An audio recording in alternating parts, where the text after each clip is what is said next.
নমস্কার বন্ধুরা, কেমন আছো সবাই? আশা করি তোমরা সকলে ভালো আছো, আমিও ভালো আছি।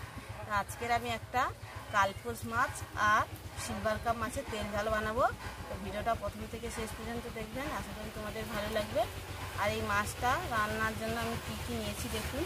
এই যে দেখুন কালপোস মাছের মাথা, আর এই যে সিলভার কাপের মাথাটা আমি বাদ দিয়ে দিয়েছি। আর এই কালপোস মাছ আর সিলভার কাপ মাছ একসঙ্গে আমি তেল ঝাল বানাবো। তো মাছটাকে আমি প্রথমে মাখিয়ে নেব লবণ আর হলুদ দিয়ে।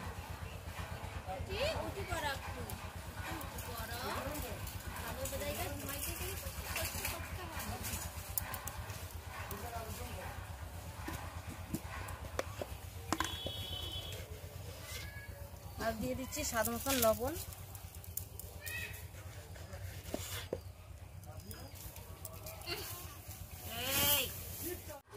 আর অল্প কিছুটা যে লঙ্কা গুঁড়ো নিয়েছি, এটাও মাখিয়ে নেব একসঙ্গে। লঙ্কা গুঁড়োটা দিয়ে এইভাবে মাছ ভাজলে মাছের টেস্টটা অনেকটাই বেশি হয়। অল্প কিছুটা দিয়ে আমি এই যে মাখিয়ে নিচ্ছি।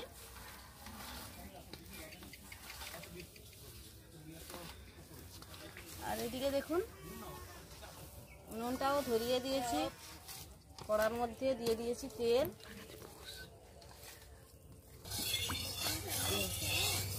এখন দেখো কড়ার মধ্যে দিয়ে দিয়েছি তেল। এবার মাছগুলোকে ভেজে নিই।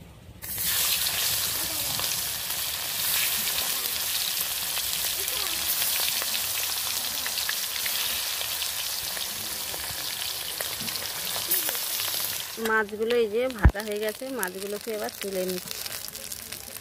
এই যে দেখুন সবগুলো মাছ আমার ভাজা হয়ে গেছে।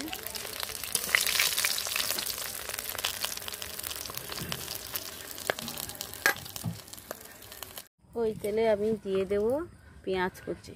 মাছ ভাজা তেলে দিয়ে দিচ্ছি পেঁয়াজ কুচি।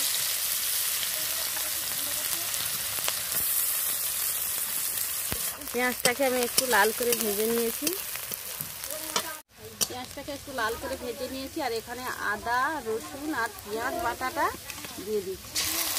একসঙ্গে আমি সবগুলোকে বেটে নিয়েছিলাম।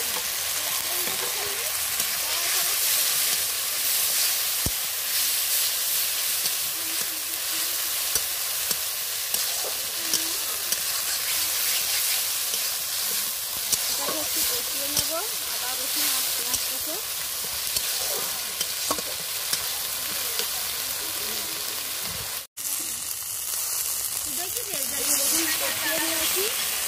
আর দিয়ে দিয়েছি একটা টমাটম কেটে নিয়েছিলাম, টমাটমটা দিয়ে দিয়েছি। এবার দিয়ে দেবো হলুদ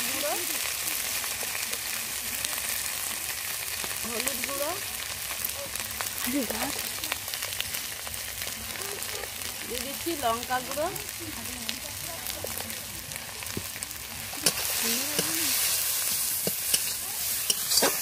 দিয়ে এটাকে একটু কষিয়ে নিচ্ছি।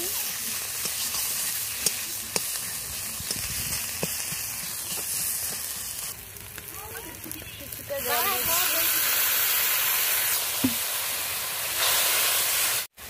এখন দেখা কষিয়ে নিয়েছি আর মশলা থেকে তেলটা ছাড়তে শুরু করেছে। এবার দিয়ে দেবো জল।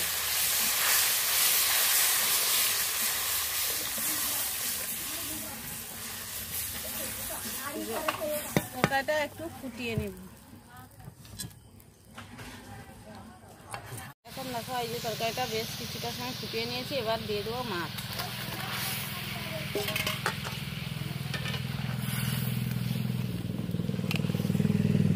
মাছটা দিয়ে দিয়েছি, এটাকে ফুটিয়ে নেব। এটাকে কিছু সময় ফুটিয়ে নেব। এই যে দেখুন তরকারিটা হয়ে গেছে, এটাকে আমি নামিয়ে নিচ্ছি। এখন দেখো নামিয়ে নিয়েছি মাছের তরকারিটা। আর দিয়ে দিচ্ছি জিরের গুঁড়ো।